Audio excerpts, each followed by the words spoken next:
නමෝ තස් භගවතු අරහතෝ සම්මා සම්බුද්දස්ස නමෝ තස් භගවතු අරහතෝ සම්මා සම්බුද්දස්ස නමෝ තස් භගවතු අරහතෝ සම්මා සම්බුද්දස්ස ඉතිපිසෝ භගවා අරහං සම්මා සම්බුද්දෝ විජ්ජාචරණ සම්පන්නෝ සුගතෝ ලෝකවිදු අනුත්තරෝ පුරිස ධම්මසාරති සත්තා දේව මනුස්සානං බුද්ධෝ භගවාති.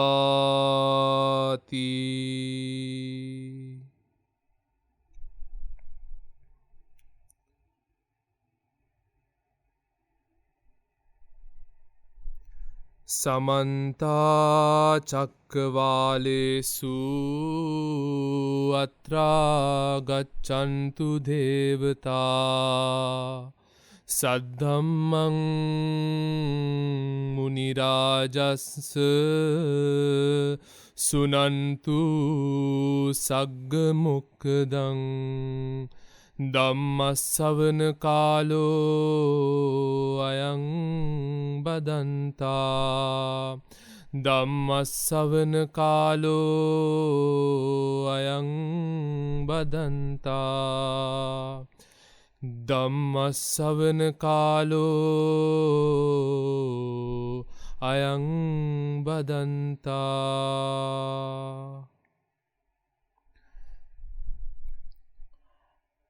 හරි, අද අපි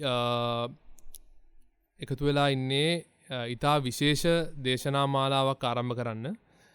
මේ දේශනා මාලාව විශේෂ වෙන්නේ ඇයි? මේ දේශනා මාලාවේදී අපි බලාපොරොත්තු වෙන්නේ භාවනාව පිළිබඳ. විශේෂයෙන්ම අපි බොහෝ විට දන්නවා බොහෝ පිරිසක් මේ වාසනාවන්ත කාලයේ මේ පුණ්‍ය පෘථිවි තලයේදී මේ අනිත් ලෝක තලවලදී මේ ශ්‍රී සද්ධර්මය කණවැකිලා මේ බුද්ධ ශාසනයකදී ඒ ශ්‍රී සද්ධර්මය කණවැකිලා ඒ සම්බුද්ධ දේශනාව අවබෝධ කරගත්තු පිරිස බොහොමයක් ඉන්නවා. ඒ සම්බුද්ධ දේශනාවේ තියෙන හරය, ඒ සම්බුද්ධ දේශනාවේ තියෙන න්‍යායන් අවබෝධ කරගත්තු බොහෝ පිරිසක් ඉන්නවා. හැබැයි අපි ගොඩක් වෙලාවට බොහෝ පිරිසක් ඉල්ලලත් තිබුණා. බොහෝ විට අපිටත් අසන්නත් ලැබිලා තියෙනවා. මේ සම්බුද්ධ දේශනාව කොහොමද තමන්ගේ ජීවිතයට ගලපගන්නේ කියන එක තමයි මම හිතන්නේ ගොඩක් දෙනට දැනගන්න අවශ්‍ය කාරණාවක් වෙලා තියෙන්නේ. කොහොමද භාවනාව තුලින් තමන්ගේ සිත දකින්නේ? කොහොමද භාවනාව තුලින් තමන්ගේ සිත දැකලා තමන්ගේ සිතේ යම් කෙලෙස් ප්‍රමාණයක් තියෙනවා නම් මේ භව ගමන භව චක්‍රය ගෙනියන යම් කෙලෙස් ප්‍රමාණයක් තියෙනවා නම් එන්නේ කෙලෙස් දුරු කරගන්නේ කොහොමද කියන එක තමයි බොහෝ දෙනාට තියෙන ගැටලුව සහ निराකරණය කරගන්න ඕන කාරණය. ඉතින් අපි මේ දේශනා මාලාවේදී බලාපොරොත්තු වෙනවා මූලික වශයෙන්ම විදර්ශනා භාවනාව සම්බන්ධව ප්‍රායෝගිකව වඩන ආකාරය ගැන විස්තරාත්මක දේශනා පෙළක් සිදු කරන්න. ඒකෙදී අද දවසේදී අපි බලාපොරොත්තු වෙනවා මුලින්ම භාවනාවක් කියන්නේ මොකක්ද? සම්බුද්ධ ශාසන දේශනාවේදී ඒ සම්බුද්ධ භාෂිතයේදී භාවනාවක් කියන තැනට එන්න ඕනේ කෙසේද? ඒ භාවනාව වඩන්නේ කෙසේද? බුදුරජාණන් වහන්සේ ඒ භාවනාව ගැන මොනවද කියලා තියෙන්නේ? ඒ භාවනාව වඩන කෙනාට මොකක්ද වෙන්නේ? ඒ කියන සම්බන්ධව ඒක නිවනට මේ භවය උද්ද කිරීමේ වැඩපිළිවෙලට කොච්චර දුරට දායක වෙනවද? උපනිශ්‍ර උපකාරයක් වෙනවද? සම්බන්ධ වෙනවද කියන එක තමයි අද අපි දේශනා කරන්න බලාපොරොත්තු වෙන්නේ. ඒ දේශනාව තුළදී අපි මූලිකව දැනට බොහෝ පිරිසක් භාවනාවේ යෙදෙනවා ඇති. ඒ භාවනාවේ යෙදෙන පිරිසට තමන් යෙදෙන භාවනාව කුමක්ද? ලෝකයේ අනිත් පිරිස මේ වෙනකම් භාවනාව කරන් යන ආකාරය කුමක්ද? මේ ලෝකේ දැනට යන භාවනාව ඇතුළතදී තියෙනවා ආර්ය භාවනා, අනාර්ය භාවනා. ඉතින් ආර්ය භාවනා සම්බන්ධවත් අනාර්ය භාවනා සම්බන්ධවත් ඒවා දැනට වඩන ආකාරය සම්බන්ධවත් ඒක කොහොමද බුද්ධ භාෂිතයත් සමග තමන්ගේ කෙලෙස් නිවන වැඩපිළිවෙල යොදාගන්නේ කියන එකත් තමයි අපි අද සාකච්ඡා කරන්න බලාපොරොත්තු වෙන්නේ. ඉතින් ඒකෙදි මුලින්ම සඳහන් කරන්න ඕනේ බුදුරජාණන් වහන්සේගේ ඉතා වැදගත් දේශනාවක් තියෙනවා සබ්බාසව සූත්‍රය කියලා. ඒ සබ්බාසව සූත්‍රයේදී බුදුරජාණන් වහන්සේ දේශනා කරන්නේ මේ කෙලෙස් නිවන වැඩපිළිවෙල කරන ආකාරය ගැන. ඒ කෙලෙස් නිවන වැඩපිළිවෙල කරන ආකාරය ගැන උන්වහන්සේ දේශනා කරනවා ආකාර 7ක් ගැන. උන්වහන්සේ දේශනා කරනවා හිතේ කෙලෙස්. එහෙම නැත්නම් අපි කියනවා ආශ්‍රව දුරු කරන ආකාර 7ක් ගැන උන්වහන්සේ දේශනා කරනවා. ආරම්භයේදී කියනවා දස්සනේන පහතබ්බ. දර්ශනයෙන්. එහෙම නැත්නම් සෝතාපන්න මාර්ගයෙන් ප්‍රහාණය කළ යුතු කෙලෙස් වර්ග තියෙනවා. ඊට අමතරව මේ සබ්බාස සූත්‍රය ගැන අපි ලොකු පැහැදිලි කිරීමක් අද කරන්න බලාපොරොත්තු වෙන්නේ නැහැ. මොකද අපි අද ප්‍රධාන වශයෙන් භාවනාව ගැන සාකච්ඡා කරන්න බලාපොරොත්තු වෙන හින්දා. හැබැයි මෙහිදී අපි සඳහන් කරන්න ඕනේ දර්ශනයෙන් පහතබ්බ. ඒ කියන්නේ දර්ශනයෙන් අපි සද්ධර්මය ගැන මුලින්ම අහලා ඒක ਵਿਚාරය කරද්දී ප්‍රහ වෙන කෙලෙස් ප්‍රමාණයක් තියෙනවා. ඒක පළවෙනි එක.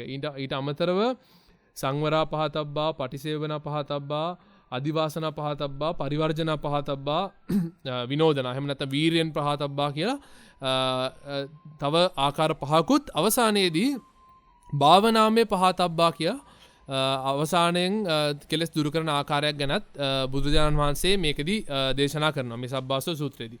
ඉතින් මේ සබ්බාසව සූත්‍රයට අනුව අපි කෙනෙක් ශ්‍රී සද්ධර්මයේ මුවට මේ සමනට ඇහිලා ඒ ශ්‍රී සද්ධර්මයේ දැනගෙන ඒ සීල ප්‍රතිපදාවේ ගිහිල්ලා ඒ සීල ප්‍රතිපදාවේ තමගේ ප්‍රතිපදාව තුළ යනකොට එක තැනක් එනවා ඒ කෙනාට තමන්ගේ සිත බලන්න ඕන අවස්ථාවක්. දැන් මේ භාවනාව ගැන කිව්වොත් භාවනාව කියන්නේ තමන්ගේ සිත දකින ආකාරය. සිත දැකලා සිත ඒකාග්‍ර කරගෙන සිත කොහොමද අපි යොදාගන්නේ අපගේ කෙලෙස් නිවන්න කියන දා බුද්ධ ශාසනයේදී භාවනාව වැදගත් වෙනවා. මොකද බුදුරජාණන් වහන්සේ සබ්බාසව සූත්‍රයේදී මේ දස්සනෙන් පහතබ්බා ආදී වශයෙන් සඳහන් කරලා අවසානයේදී සඳහන් කරනවා භාවනාමය පහතබ්බ කිව්වට පස්සේ මේ පහතබ්බ 7 පසු කරන කෙනා නිවන් සියලු දුක් කෙලවර නිවන් ලබනවා කියලා උන්වහන්සේ දේශනා කරනවා. මේක බුද්ධ භාෂිතයක්. බුදුරජාණන් වහන්සේගේ ඒ ශ්‍රී මුවින් පිටවෙච්ච වචනයක්. ඉතින් අපි මේ සම්බන්ධයෙන් ඉතා අවධානයෙන් හිතන්න ඕන කාරණාවක්. මොකද මේ භාවනාව අපි හරියට කරොත්, ඒ කියන්නේ බුදුරජාණන් වහන්සේගේ දේශනා කරපු විදර්ශනාව හරියට කරොත් අපිට මේ අපි හැමදෙනාම අනවරාග සංසාරයක් පුරා ඒ දකින්නට ඒ දුකින් මිදෙලා ලබන්න බලාපොරොත්තු වෙන ඒ නිර්වාණය අත්කරගන්න මේ භාවනාව මහත්සේ උපකාරී වෙනවා කියලා උන්වහන්සේගේ ශ්‍රී සද්ධර්ම දේශනාවෙම සඳහන් වෙනවා. ඉතින් අපි මෙන්න මේ කාරණාවත් හිතේ තියාගෙන අපි චුට්ටක් බලමු මේ හිත කියන්නේ මොකක්ද කියලා. මේ හිත සම්බන්ධව ඉතා දීර්ඝ විස්තරයක් බුදුරජාණන් වහන්සේගේ අභිධර්ම දේශනාවන්ගේ සඳහන් වෙනවා. ඒ දේශනාවලදී බොහෝ විට සිතක ආකාරය සම්බන්ධව ඉතා ගැඹුරින් සාකච්ඡා වෙනවා. අපිට මේ දේශනාවේදී අවශ්‍ය වෙන ප්‍රමාණයට අපි මූලික දේවල් ප්‍රමාණයක් විතරක් කතා කරමු මේ දේශනාවට. හිත කියන්නේ අභිධර්මයේ නම් සඳහන් වෙන සිත කියන්නේ ක්‍රියාවක් කියලා. ඒ කියන්නේ අපි දන්නවා කියන්නේ අපි සිත කියලා අපි දන්න දෙයක් තියෙනවා. ඒක ප්‍රශ්නයක් නෑ. අපි හිත කියන දේ අපි ලොකුවට ගවේෂණය කරන්න අවශ්‍ය වෙන්නේ නැහැ. වැඩිදුරටත් ගවේෂණය කරන්න කැමති කෙනෙක්ට අභිධර්මයේ ඔස්සේ ඉගෙන ගැනීමක් කරොත් මේ සිතේ ස්වභාවය. ඒ කියන්නේ අපි හිතනවානේ දැන් අපිට කෑමක් කන්න ආසයි කියලා හිතක් ඇති වෙනවා කියන හිත ඇති වෙන්නේ ඊටත් වඩා කෝටි ලක්ෂ සංඛ්‍යාත භාගයකින් එකතුවක් විදිහට තමයි මේ සිත ඇති වෙන්නේ. ඉතින් හිත ඊටත් වඩා ගොඩාක් සියුම් දෙයක්. ඒක අපිට සමහරට අල්ලන්න බැරි ගෝචර නැති දෙයක්. හැබැයි ඒ සිත් පරම්පරාවේ එකතුවක් අපිට ආරම්භණයක් විදිහට දැක ගන්න පුළුවන්. ඉතින් ඇතිවන සිතක් අපි කියනවා මේ සිත එක අවස්ථාවකට එක සිතක් පමණයි ඇති වෙන්න පුළුවන් කියන. ඒ කියන්නේ අපි දන්නවා රූප වශයෙන්, ශබ්ද වශයෙන්, ගන්ධ වශයෙන්, රස වශයෙන්, ස්පර්ශ වශයෙන්, එහෙම නැත්නම් ධම්ම වශයෙන්, ඒ කියන්නේ සිතට දැනෙන ධම්ම වශයෙන් අපිට මේ ආරම්භන එනවා. ඒ කියන්නේ මේ සිත් පරම්පරාවේ ඊළඟ සිතක් ඇති වෙනවා. ඉතින් හැබැයි මේ සිත් ඇති වුණාට අපි හිතනවා මේ හැමදේම අපිට එකවර දැනෙන්න පුළුවන් කියලා. හැබැයි අභිධර්මයේ පැහැදිලිව විස්තර කරනවා මේ චිත්ත පරම්පරාවේ අගින්. එහෙමත් නැත්නම් අපි හිතමුකෝ දැන් ගහක දැල්ලක් දලුලනවා නම් ඒ පොහොරත් ඒ පොහොර ඒ අවශ්‍ය ජලය ඒ ටික ලැබිලා ඒ දැල්ල අගින් ලියලන්නේ යම්සේද චිත්ත පරම්පරාවේ අගින් දැල්ලක් ලියලන්නා පරිදි ඊළඟ සිත ඇති වෙනවා කියලා. ඉතින් ඒ ඊළඟ සිත ඇති වෙන්නේ එක සිතක්. එතන වෙන්න පුළුවන් රූපයක් වෙන්න පුළුවන්, ශබ්දයක් වෙන්න පුළුවන්, ගන්ධයක් වෙන්න පුළුවන්, රසයක් වෙන්න පුළුවන්, ස්පර්ශයක් වෙන්න පුළුවන්. ඒ ඔස්සේ එන එක සිතයි එතන ඇති වෙන්නේ. ඉතින් මම මේ ගැන ඔයගොල්ලන්ට පොඩ්ඩක් හිත යොමු කරන්න පහසු වෙන විදිහට දෙයක් කියන්නම්. මේ දැන් මම ඇහුවොත් ඔයගොල්ලන්ට දැන් මෙතන ඉඳගෙන ඉන්නවා කීප දෙනෙක් මම ඇහුවොත් මෙතන ඉඳගෙන ඉන්නකොට ඔයගොල්ලන්ගේ පාද ස්පර්ශය වෙනවා පොළවට දැන් දැනෙනවද කියලා ඇහුවොත් ඔයගොල්ලෝ ඔක්කොම කියයි ඔව් මට දැනෙනවා කියලා. හැබැයි අපි මෙච්චර වෙලා මෙතන හිටියා විනාඩි 5ක් 10ක් හිටියා මෙච්චර වෙලා ඒ පාද ස්පර්ශය දැනුණාද? නෑ ඒක දැනුන්නේ නැහැ. එතකොට මෙච්චර වෙලා පොද ශබ්දයක් ඒ කියන්නේ වැස්සේ ශබ්දයක් නැගුණා. සමහරට දැන් මං කියනකම් සමහර විට ඒක දැනෙන්නත් නැතුව ඇති. සමහරට විදුලි පංකාවක අපි දෙන සුළං රැල්ලේ ස්පර්ශය අපිට මෙච්චරලා දැනෙන්නේ නැති. හැබැයි අපි කියන්නේ සිත යොමු කරන තාක්කල් ඒක දැනුන්නේ නැහැ හිතට. අපිට හොඳටම විශ්වාසයක් දැනුන්නේ නැහැ කියලා. ඒතර ඒ කියන්නේ එතන ඒක සමහරලාට වෙන්න පුළුවන්. දැනීම් මාත්‍රය තනු ඒක අර මේ ප්‍රකට වෙන මාත්‍රය යන වෙනස් වෙන්න පුළුවන්. හැබැයි දල වශයෙන් ඔබට හැඟීමක් ගන්න පුළුවන් සිතක් එක අවස්ථාවකදී ගොඩාක් සූක්ෂම විදිහට අරගන්න එක දෙයක් සම්බන්ධව කියලා. කියන්නේ අපි මේ දේශනාවට ගොඩාක් මේ යොමු වෙලා ඉන්න කෙනෙක්ට මේ දේශනාව විතරමයි ඒ කෙනාගේ හිතේ බහින්නේ. අපි හිතමුකෝ කෙනෙක් ගීතයක් ශ්‍රවණය කරනවා කියලා. ඒ ගීතය තමයි ඒ කෙනාගේ මනසට නැත්තම් සිතට හැම වෙලාවෙම දැනෙන්නේ. ඉතින් මේ නිසා තමයි භාවනාවකට පුළුවන් හිත වසඟ කරගන්න. හිත මේ ටෙක්නික් එක අපි එහෙම නැත්නම් කියන මේ ක්‍රමවේදය අපි තේරුම් ගත්තොත් අපිට තේරුම් ගන්න පුළුවන් අපි කොහොමද භාවනාව කරන්න ඕනේ. මට සුදුසු කර්මස්ථානය අපිට ගුරුවරයෙක්ගෙන් ගන්න පුළුවන් විශේෂයෙන් පුළුවන් නම් නැත්නම් Tamanට උනත් යම් මට්ටමකට තේරුම් ගන්න පුළුවන් මට සුදුසු කර්මස්ථානය කුමක්ද කියලා. ඉතින් අපි දන්නවා ලෝකේ තියෙනවා මේ ලෝකෝත්තර භාවනාවලට අමතරව ලෞකික භාවනාව. ඒ කියන්නේ අපි සිත අපි කියනනේ මේ මයින්ඩ්ෆුල්නස් එහෙම නැත්නම් සතිමත් භාවය. එහෙමත් නැත්නම් අපි කියනවා මියුසික් තෙරපි කියලා තියෙනවා. එහෙම නැත්නම් මේ කියන්නේ සංගීතය උපයෝගී කරගෙන එහෙම කරන ඒවා තියෙනවා. ඊට පස්සේ එහෙම තමයි ආලෝක භාවනාව එහෙම නැත්නම් කසින භාවනාව කියලා. මේ ආකාරයේ ලෝකෝත්තර නොවන ආර්ය නොවන තවත් භාවනාවලදීත් මේ කියන සිද්ධාන්තය යොදා ගනිමින් මේ භාවනාව සිදුවෙන එක අපිට තේරුම් ගන්න පුළුවන්. මේ සිතේ යන ක්‍රියාදාමය යොදාගෙන එක එක්කෙනාට එක එක විදිහට තමන්ගේ භාවනාව යොදා ගන්න පුළුවන්.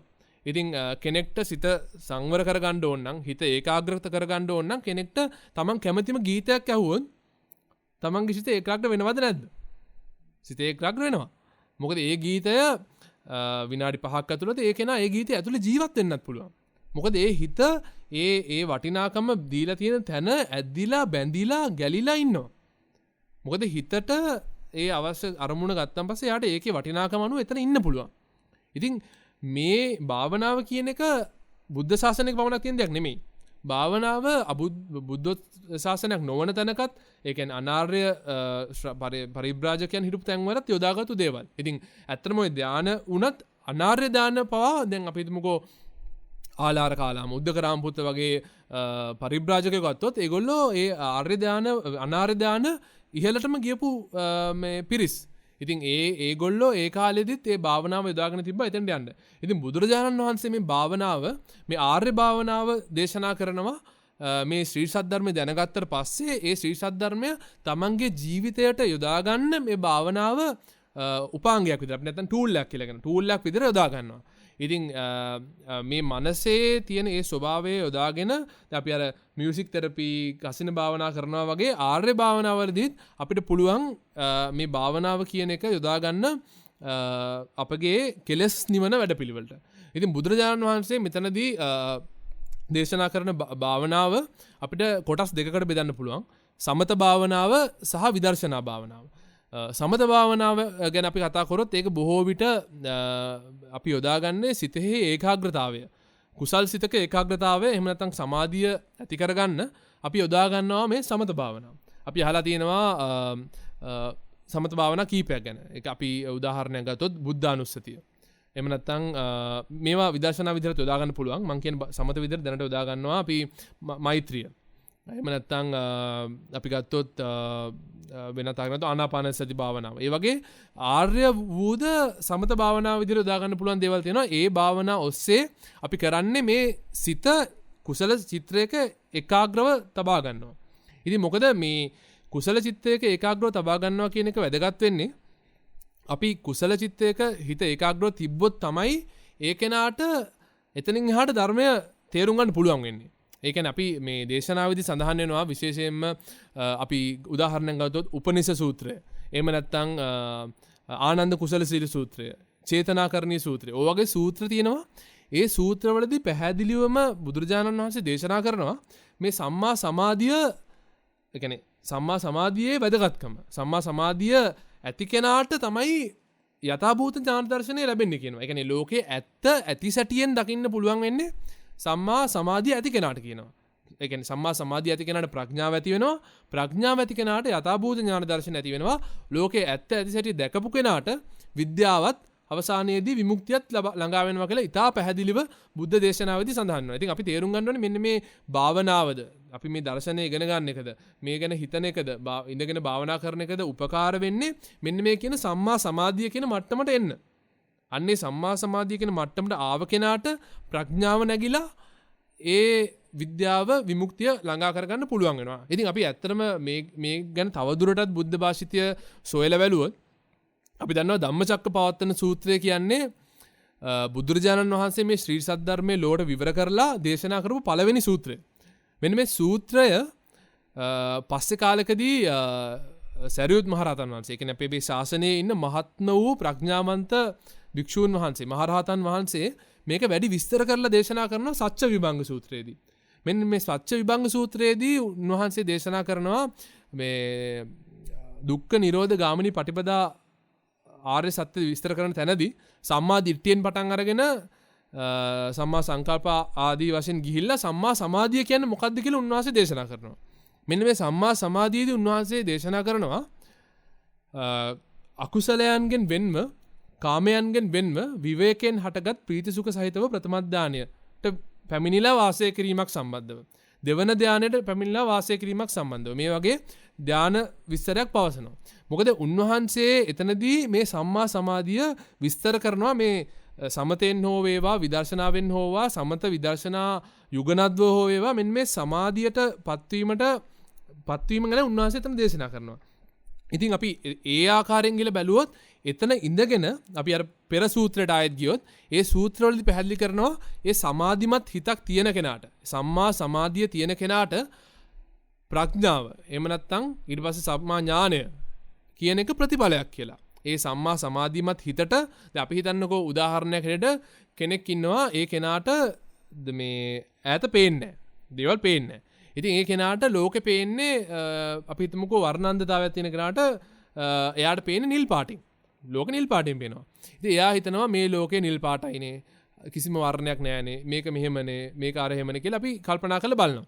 හැබැයි ඒ කෙනා සමාධිමත් හිතකට ආව තැනකදී එයාට හරියට නිකන් අර වර්ණාන්දතාවේ නැති වෙන කණ්ණාඩියක් ලැබුණා වගේ තත්ත්වයක් හම්බ වෙනවා. ඒ කියන්නේ අපි හිතන්නකෝ අපි දැන් භාවනාවේදී අපි සම්මා සමාධියටපත් වෙනවා. ඒ කියන්නේ කුසල සිතේ ඒකාග්‍රතාවයට අපිපත් වෙනවා. ඒ ඒකාග්‍රතාවයේ තියෙන කුසල සිතක අපි දීර්ඝ කාලීනව ප්‍රථම ධානයේ හෝ ද්විතීක ධානයේ හෝ එසේ නැතුව හෝ ඒ සමාධිමත් සිතක පවතිනවා නම් ඒ කෙනාට ලෝකයේ ඒ ප්‍රඥාව නැగిලා ඒ කෙනාට ඒ යථාභූත ඥාන දර්ශනය අපි කිව්වතර දැන් නිල් පාටට වර්ණාන්දතාවෙන් නෙමෙයි පේන්නේ. ඒ කණ්ණාඩි දෙක සම්මා සමාධිය කියන කණ්ණාඩි දෙක වැටුනහම ඒ කෙනාගේ ජීවිතය ලෝකයේ යථාභූත ආකාරයෙන්ම දකින්න පුළුවන් වෙනවලු. ඒ කියන්නේ මොකද්ද අපි ඇත්ත ඇති සැටියෙන්ම දකින්න පුළුවන් වෙනවලු. ඉතින් ඒ ඇත්ත ඇති සැටියෙන්ම දකින්න පුළුවන් වුණාම කෙනෙක්ට පුළුවන් වෙනවා තීරණ ගන්න. කෙනෙක්ට පුළුවන් වෙනවා ප්‍රඥාවෙන් විමසන්න. කෙනෙක්ට පුළුවන් වෙනවා මේ භවය මේ ආකාරයේ දෙයක් මේ ආස්වාදයන්ගේ අතිමහත් වූ මෙච්චර ආදීනයක් තිබෙනවා නම් මම මේක සැරිසරන්න ඕනේ. මම මේකෙන් මිදෙන්න ඕනේ කියන තීරණය ගන්න පුළුවන් ඒ ලෝකේ දැක්කොත්. ලෝකේ නොදකින්න කෙනාට ඒ තීරණය ගන්න බෑ. මොකද ඒ ලෝකේ නොදකින්න කෙනාට දන්නේ එයා හිතන්නේ නිල් පාට ලෝකයක්. නිකන් නිල් පාට දෙයක්. ඉතින් මේක මට තේරෙන්නේ නැහැ මොකද්ද කරන්න කියලා. මම පොඩි සරල උදාහරණයක් කියන්නම් මේ විස්තරය තව ටික පැහැදිලි කරන්න. මොකද අපි උදාහරණයක් ගත්තොත් මේ ක්‍රීඩාවක් ගත්තොත් අපි හිතනවා දැන් ලංකාවේ ජනප්‍රිය ක්‍රීඩාවක් තමයි ක්‍රිකට්. අපි හිතනවා කෙනෙක් ක්‍රිකට් ක්‍රීඩා කරන්න එනවා. ක්‍රිකට් ක්‍රීඩා කරන්න ආවහම ඒ කෙනා කලින් වෙන ක්‍රීඩාවක් අපි හිතමු එල්ලේ ක්‍රීඩාවක් කරපු කෙනෙක්. ඉතින් ඒ කෙනා ක්‍රිකට් ක්‍රීඩාව කරන්න ඇවිල්ලා ඒ කෙනා මේ එල්ලේ ක්‍රීඩාව හරි නැත්නම් බේස්බෝල් ක්‍රීඩාව කියලා අපි හිතුවොත් ඒ කෙනා දන්නේ මේ බේස්බෝල් ක්‍රීඩාවේ නීති රීති නම් ඒ කෙනා පන්දු එනකොට මේ පිත්තෙන් ගහලා පිත්ත විසි කරලා මේ බේස්බෝල් ක්‍රීඩාවේ වගේ දුවන්න පටන් ගන්නවා. එතකොට ඒ කෙනා දැවී යනවා. ඉතින් ඒ කියන්නේ ඒ නීති රීති මාලාව වෙනස්. එයා දන්නේ මේ ලෝකේ යථාභූත ස්වභාවය. එයා දන්නේ ඒ ක්‍රීඩාවේ යථාභූත ස්වභාවය මෙන්න මෙහෙමයි ගැහුවම තමයි ලකුණු හම්බෙන්නේ. මෙහෙම ගැහුවම තමයි දැවී යන්නේ. ඉතින් එයා ඒ නිසා එයා දන්න විදිහට කරනවා. ඉතින් එතකොට ඒ කෙනා ඒ ලෝකේ යථාභූත ස්වභාවය දකින්න නැති තාක්කල් ඒ කෙනාට ඒ ලෝකයේ හරි දේ දැනගන්නවත්, හරි තීරණේ ගන්නවත්, ඒකෙන් ජය ගන්නවත් විදිහක් නැහැ. ඉතින් අපි මේ උදාහරණෙම ගත්තොත් මේ යථාභූත ස්වභාවය දකින්න විදිහක් නැහැ කියනවා සමාධිමත් නැති හිතකට. ඉතින් අපි ඊ타මත්ම වැදගත් කාරණාවක් මෙතෙන්දී දැනගන්න ඕනේ. අපි මේ සමාධිමත් හිතක් ඇති කරගන්නවා කියන එක ඊ타මත්ම වැදගත් කියන එක අපි මෙතනදී ගොඩාක් අවධාරණය කරලා දැනගන්න ඕනේ. ඉතින් අපි දැන් මේ දේශනාවේ යම්තක් දුරකට ආවා. අපි දැනගත්තා සමාධිමත් සිතක වැදගත්කම මොකද්ද? ඒ සමාධිමත් සිතකට ප්‍රඥාව ඇවිල්ලා අපිට යථාභූත ඥාන දර්ශනය ලැබිලා තමයි මේ දේවල් තේරුම් ගන්න පුළුවන් කියන එක අපි දැනගත්තා. ඉතින් අපි දන්නවා හැබැයි මේ සමාධිමත් භාවය ගන්නවා කියන එක පහසු නෑ.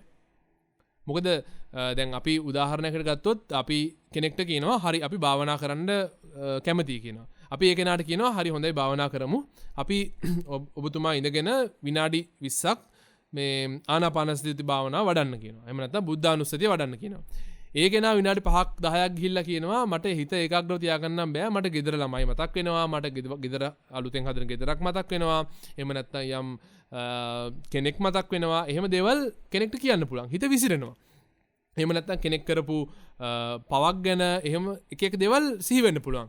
ඉතින් අපි අන්න ඒ නිසා දැනගන්න ඕනේ කොහොමද මේකට අනුලෝමව ප්‍රතිපදාවක් තියෙනවා. මේ සමාධිමත් හිතක් ඇති කරගන්න අනුලෝම ප්‍රතිපදාවක් තියෙනවා. ඒ පිළිබඳව ඊටා දීර්ඝව ඊටා විචක්ෂණව දේශනා වෙච්ච දේශනා කීපයක් මම කලින් කිව්වා. මම මෙතනදී දේවල් කීපයක් සඳහන් කරන්නම්.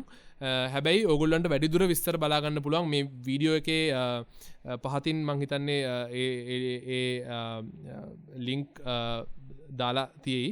ඒ ලින්ක් පාවිච්චි කරලා ඒක වැඩිපුර කෙනෙක්ට කියවලා තව ටිකක් තේරුම් ගන්න පුළුවන්. හැබැයි මේ සමාධිමත් හිතක් එන්නේ කොහොමද? ඒ සමාධිමත් හිතක් නොඑන්නේ කොහොමද කියන එක අපි පොඩ්ඩක් සාකච්ඡා කරමු. දැන් අපි දන්නවා සරියුත් මහරහතන් වහන්සේ සත්‍ය විභංග සූත්‍රයේදී ඒ සම්මා සමාධිය විස්තර කරද්දී කියනවා අකුසලයන්ගෙන් වෙන්ව කාමයන්ගෙන් වෙන්වම විවේකයෙන් හටගත් කියලා. කියන්නේ අකුසලයන්ගෙන් වෙන්ව. ඉතින් එතන තියෙන විශේෂත්වය මොකක්ද? දැන් අපි හිතනවා අපි කෙනෙක් බොරු කියන කෙනෙක් ඉන්න පුළුවන්. සොරකම් කරන කෙනෙක් ඉන්න පුළුවන්. ප්‍රාණඝාත කරන කෙනෙක් ඉන්න පුළුවන්. තව කෙනෙක්ට හිංගි හිංසා කරන කෙනෙක් ඉන්න පුළුවන්. ඉතින් මේ දේවල් කරන කෙනෙක් භාවනාවට ඉඳගත්තාම ඒ කෙනාගේ හිත පිරිසිදු නැති වෙන්න පුළුවන්.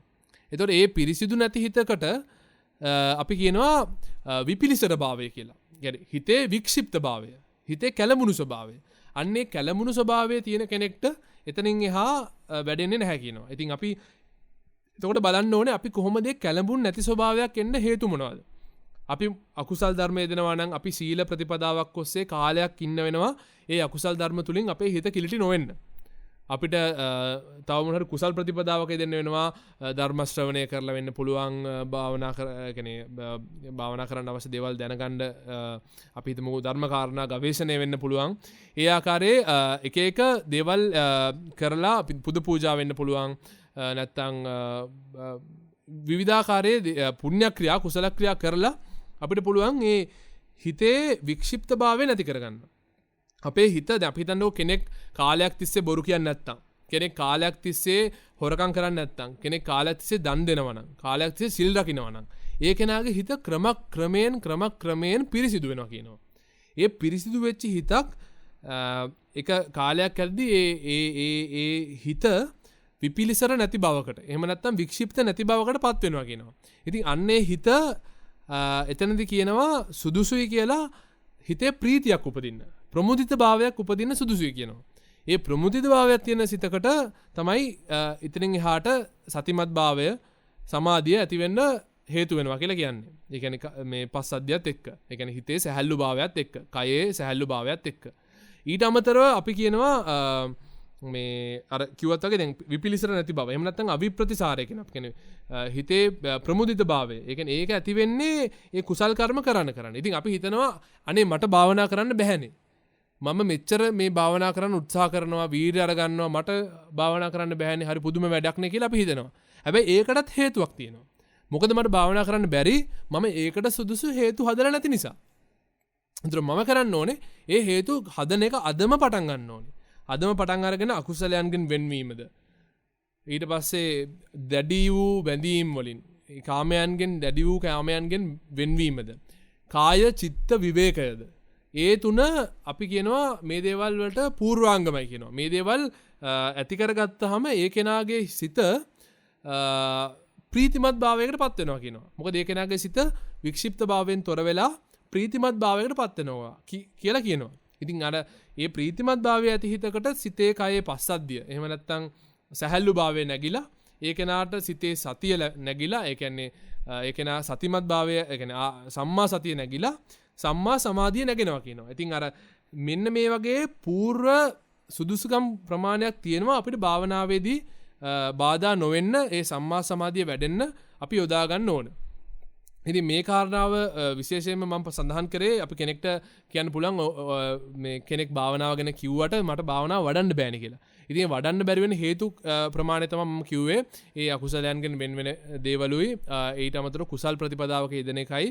ඒත් එක්ක යනකොට තමන්ගේ සිත පිරිසිදු වෙන ප්‍රමාණයට තමන්ගේ සිත භාවනාවට යොමු කරන්න පුළුවන් වෙනවා. ඉතින් අපි මෙතනදී අපි කතා කරා සමාධිමත් භාවයට අවශ්‍ය මූලික කාරණා සම්බන්ධව. ඊට පස්සේ අපි දන්නවා අපි මෙතනදී කතා කරනවා මේ සම්මා කම්මන්ත සම්බන්ධව.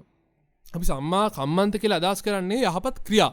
අපි එක මට්ටමකින් ගත්තොත් අපිට හිතන්න පුළුවන් අපි සොරකමින් වෙන්වීම, අපි හිතමුකෝ ප්‍රාණඝාතයෙන් වෙන්වීම ආදී වශයෙන් ක්‍රියාවන්ගේ වෙන්වීම කියලා. තව මට්ටමකට අපි හිතද්දි ගන්න පුළුවන් අපි කියනවා ප්‍රත්‍යවේක්ෂාව කියලා. අපි කරන්නේ යමක් මොකටද? කුමක් අරබයාද? මේ ලෝකේ පැවැත්ම අරබයාද? නැත්තම් නොපැවැත්ම අරබයාද? නැත්තම් කෙනෙක්ගේ යහපත පිණිසද අයහපත පිණිසද? අපි ඒ වගේ තමන් කරන ක්‍රියාවල් මෙතනදී ප්‍රධාන වෙනවා. මෙන්න මේ කියන සම්මා කම්මන්තයන් අපි ප්‍රධාන වෙනවා ඒ කෙනාගේ මේ ජීවිතයට සම්මා ආජීවයක් ගෙනෙන්න. ඉතින් අපි මෙතනදිත් දැනගන්න ඕනේ භාවනාවේදීත් අපි මුලින්ම මේ අපි අර කලින් කිව්ව පූර්වාංගම දේවල් කරද්දී අපිට පුළුවන් අර අපි අහලා තියෙනවා මේ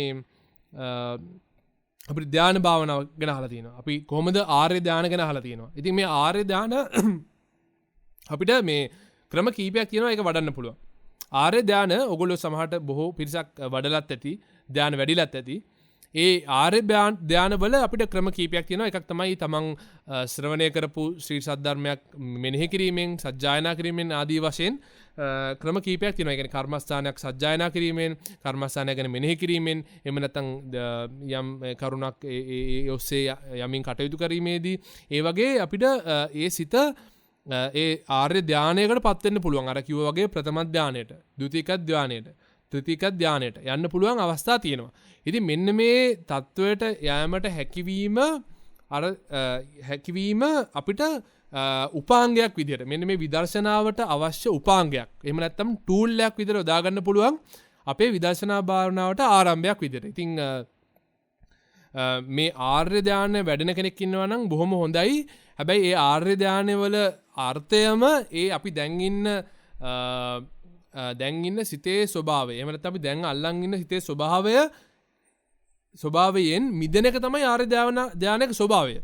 ඉතින් අපි යමක් යම් ස්වභාවයක් අපි හිතමුකෝ ධානයක තියෙන ප්‍රීතිමත් ස්වභාවය, ධානයක තියෙන සුඛය, ධානයක තියෙන සමාධිය. එතනට ඇලිලා හිටියොත් අපිට බැරි වෙනවා එතනින් එහාට විදර්ශනාව කරන් යන්න. ඉතින් අපි හැම වෙලාවෙම දැනගන්න ඕනේ අපි මේ ඉන්න දැන් ඉන්න සිතත් සංකතයි, හේතුන්ගෙන් හටගත්තා. පටිච්ච සම්පන්නයි, කය ධම්මයි, වය ධම්මයි. ඒ කියන්නේ මේ භාවනාව කරන් යද්දී ඒ දේවලුත් මගේ මේ අපි අර කියනවනේ ත්‍රිලක්ෂණ වශයෙන් ගන්නකොට මේක අනිත්‍ය දුක්ඛ අනාත්ම ආදී වශයෙන් ගන්නකොට මේක මේ අපි මේක අපේ වසඟේ පවත්වන්න පුළුවන්ද? මේක අපේ මේක නියතව පවතිනවද? මේක දුකක්ද හටගන්නේ? මේක සැපක්ද හටගන්නේ? මේක සාරයිද? මේක අසාරයිද? ඔන්න ඔය කාරණෙන් අපිට හිතද්දී අපිට තේරෙනවා මේ තියෙන ධානයත් එසේ සාර දෙයක් නම් නෙමෙයි. වටින දෙයක් නම් නෙමෙයි. පැවැත්වීමට සුදුසු දෙයක් නම් නෙමෙයි. අන්න එහෙමත් අපිට හිතෙනවා.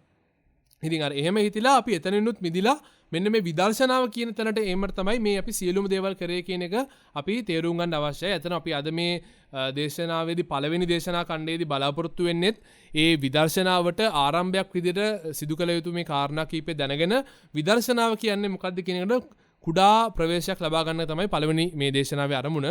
ඉතින් ඒ සමාධිමත් හිතකට පැමිණි කෙනාට ඒ කෙනා එක්කෝ සමත භාවනාවකින් වෙන්න පුළුවන් නැත්නම් කෙලින්ම විදර්ශනාවකින් වෙන්න කටිය ඉන්නත් පුළුවන්. අපි මේ සමාධිමත් හිතට පැමිණි කෙනාට සිත බලන ආකාරය තමයි මේ විදර්ශනාවේදී අපි ගොඩක්ම කතා කරන්නේ. සිත බලලා ඒ ශ්‍රී සද්ධර්මතාවය තමන්ගේ ජීවිතයට ගලපලා කොහොමද අපි ඒ තමන්ගේ කෙලෙස් නසන වැඩපිළිවෙල ආශ්‍රවයන්ගෙන් දුරු කරන වැඩපිළිවෙල තමන්ගේ බැඳිච්ච තැන් දැනගෙන තමන් ගැටෙන තැන් දැනගෙන ඒ ගැටීම් බැඳීම් වලින් මිදෙන ස්වභාවය දැනගන්න අපි කොහොමද විදර්ශනා භාවනාව යොදාගන්න කියන එක තමයි අපි විදර්ශනාවේදී සිදු කරන්නේ. ඉතින් එතකොට අපි සමත භාවනාවේදී ගොඩක් වෙලාට කියනවා අපිට එන සිතුවිලි අපි කිව්වේ gedara ගැන හරි කෙනෙක් ගැන හරි මතක් වෙන සිතුවිලි අපි යටපත් කිරීමක් තමයි සමත භාවනාවේදී කරන්නේ. මොකද අපිට ඒකාග්‍ර සිතක් ඕනේ.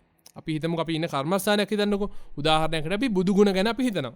එතකොට මේ බුදු ගුණ කියන කර්මස්ථානියම හිත පිහිටවලා අනිත් දේවල් හිතට එන්නේ නැතුව ඒ බුදු ගුණ කියන සිතම පවත්වාගෙන යාම තමයි එතන සමත භාවනාවේදී අපේ අරමුණ. අපි හිතුවොත් ආනාපානසති භාවනාව කියලා ඒ හුස්ම ගන්නා වැඩපිළිවෙල දිහා අපි සතියෙන් යුතුව ඒකාග්‍ර වෙච්ච සිතකින් බලන් ඉන්න එක අනිත් සිතුවිලි වලට එන්න දෙන්නේ නැතුව කියන එක තමයි සමතේදී අපි සිදු කරන්නේ.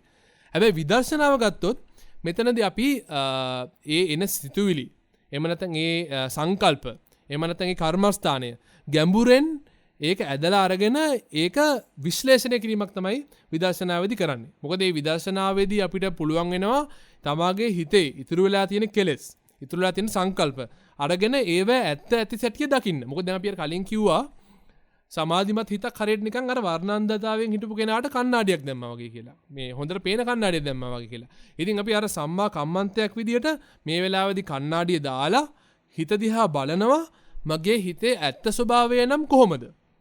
ඒ ඇත්ත ස්වභාවය මෙහෙමනම් මගේ සිත මේ ආකාරයෙන් පවත්වන එක සුදුසුද? නැත්නම් වෙනත් ආකාරයකට පැවතිය යුතුද? ඔය ආකාරයෙන් බැලීම තමයි අපි විදර්ශනාවේදී කරන්නේ. ඉතින් ඇත්තටම ගත්තොත් එක ආකාරයෙන් ගත්තොත් සමත භාවනාවට සම්පූර්ණයෙන්ම විරුද්ධ පැත්තක් තමයි විදර්ශනා භාවනාවේදී අපි කරන්නේ. මොකද සමත භාවනාවේදී අපි කරන්නේ දේවල් සමතයකටපත් වෙන්න ඉඩ හරිනවා.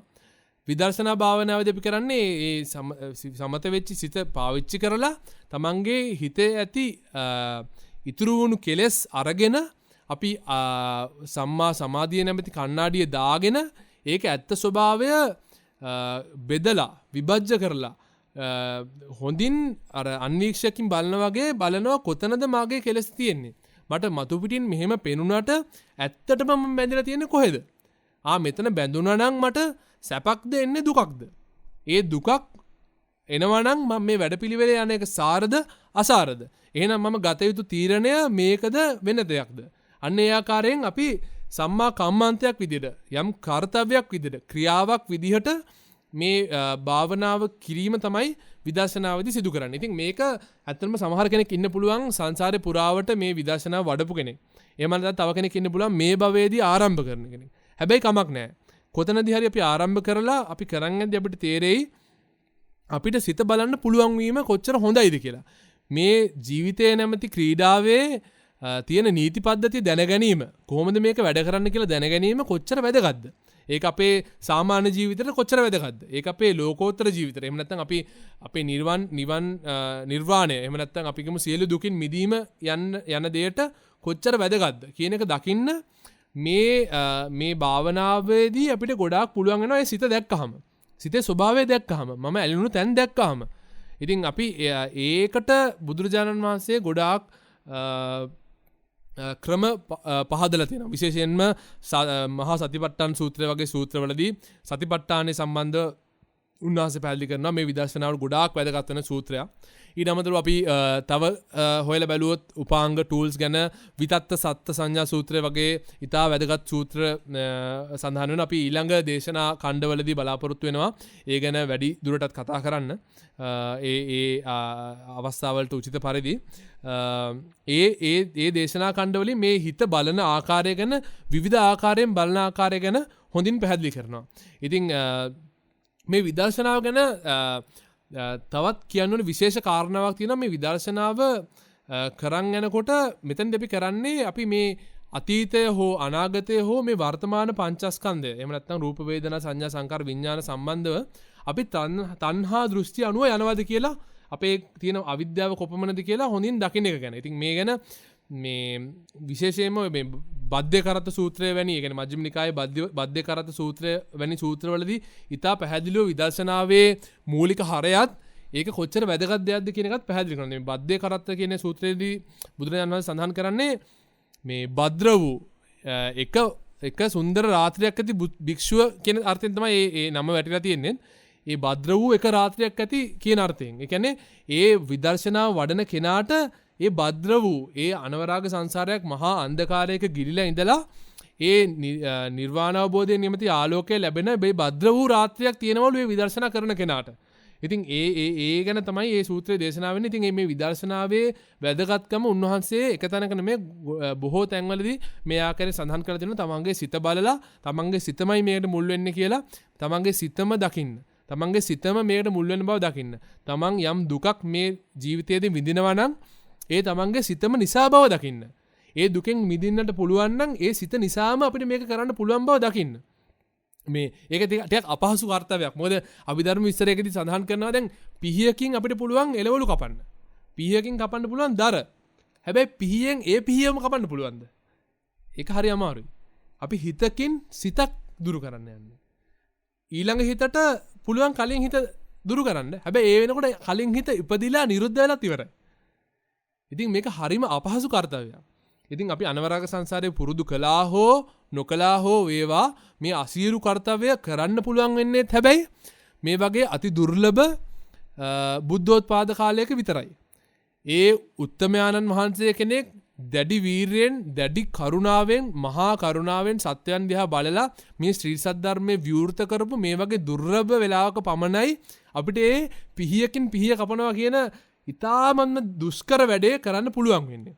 ඉතින් අපි යම් තැනකින් පටන් ගත්තොත් අපිට පුළුවන් මේ විදර්ශනා භාවනාව හරහා ගිහිල්ලා ඒ අපිව මේ අනවරාග සංසාරයක් දුකටපත් කරපු මේ භව ගමන මේ මමත්වය නැති කරන වැඩපිළිවෙලට යම් ශ්‍රී සද්ධර්මයක් අසපු කෙනෙක් ඉන්නවා නම් මේ දක්වා ඒ කෙනාට මේ විදර්ශනා භාවනාව පිළිබඳ මේ අපි කරන්න යන දේශනා මාලාව ගොඩක් උදව් වෙයි කියලා මම හිතනවා.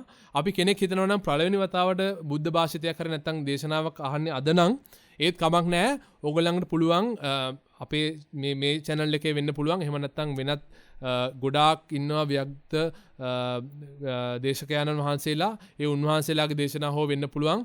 සෝතාපන්න ඵලය සම්බන්ධව, සෝතාපන්න මාර්ගය සම්බන්ධව, එහෙම නැත්නම් චතුරාර්ය සත්‍ය සම්බන්ධව, ආරෂ්ඨාංගික මාර්ගය සම්බන්ධව, සතිපට්ඨානය සම්බන්ධව, එහෙමත් නැත්නම් පටිච්ච සමුප්පාදය සම්බන්ධව මේ දේශනා මාලාව හැකිතාක් අහන්න. ඒ අහන්න ඔයගලන්ට තේරුවෙන්යි මේ විදර්ශනාව කරන්න පුළුවන් කොච්චර හොඳට විදර්ශනාව කරන්න පුළුවන්ද කියන එක. ඉතින් ඒක කරන් යද්දී අපිට සමහර තැන්වල අපිට කම්මැලි හිතෙන අවස්ථා, අපි පසුබට වෙන අවස්ථා, ඒ තැන්වලදීත් බුදුරජාණන් වහන්සේ මහා කරුණාවෙන් දේශනා කරලා තිනවා එක මේ උපාංග ටූල්ස් මේ විදිහට යොදා ගන්න කියලා. ඉතින් අපි ඉස්සරහා දේශනාවලදී බලාපොරොත්තු වෙනවා ඒ පිළිබඳවත් විස්තරයක් කරන්න. ඊට අමතරව ඉස්සරහා දේශනාවලදී බලාපොරොත්තු වෙනවා ප්‍රායෝගිකව එක කෙලෙස් සම්බන්ධ වෙන්න පුළුවන්, නැත්නම් උදාහරණ උපමා සම්බන්ධ වෙන්න පුළුවන්. කෙනෙක්ගේ ඇත්තම ප්‍රායෝගික මේ දේශනාව අහන කෙනෙක්ට විදර්ශනාව කරන් යද්දී ඇත්තම ප්‍රශ්නයක් ආවොත් අපි වෙත යොමු කරන්න අපිට ඒත් එක්ක ඒ විදර්ශනාව කොහොමද කරන්න කියන ආකාරයෙන් ප්‍රායෝගිකව මේ මග වඩන හැටි ගැන අපිට තවදුරටත් දේශනා කරන්න පුළුවන්. මෙතනදී විශේෂයෙන්ම දැනගන්න ඕන දෙයක් තමයි අපි දැන් මේ දේශනාව අහලත් අපි කෙනෙක් හිතන්න පුළුවන් හරි මම එහෙනම් ලබන සතියන්තයේත් මම මේ දේශනාවක් අහනවා කියලා. ඉතින් අන්න ඒ දේශනාවක් අහලා ලබන සතියන්තයේත් මම මේ වගේ භාවනාවක් කරන්න මම යොමු වෙනවා කියලා. හැබැයි ඒ ලබන සතියන්තය කියන්නේ අද නෙමෙයි. ලබන සතියන්තය කියන්නේ හෙට නෙමෙයි. ඉතින්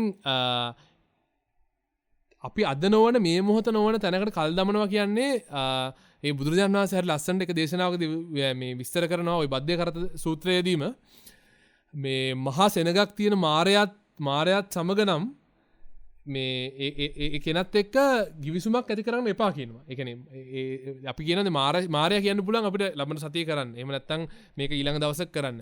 එහෙම කියනවා නම් අපි හෙට දිනයක් නම් එන්න පුළුවන්ද බැරි වෙන්නත් පුළුවන් නේද කියලා බුදුරජාණන් වහන්සේ අහනවා. හෙට දිනයක් එන්න බැරි වෙන්නත් පුළුවන් නම් ඒ හෙට දිනයක් සහ අපි අතර ඉන්න මේ මාරයාට මහා සෙනගක්කුත් තියෙනවා නම් ඒක නා අපේ අනිත් පැත්ත නම් ඉන්නේ.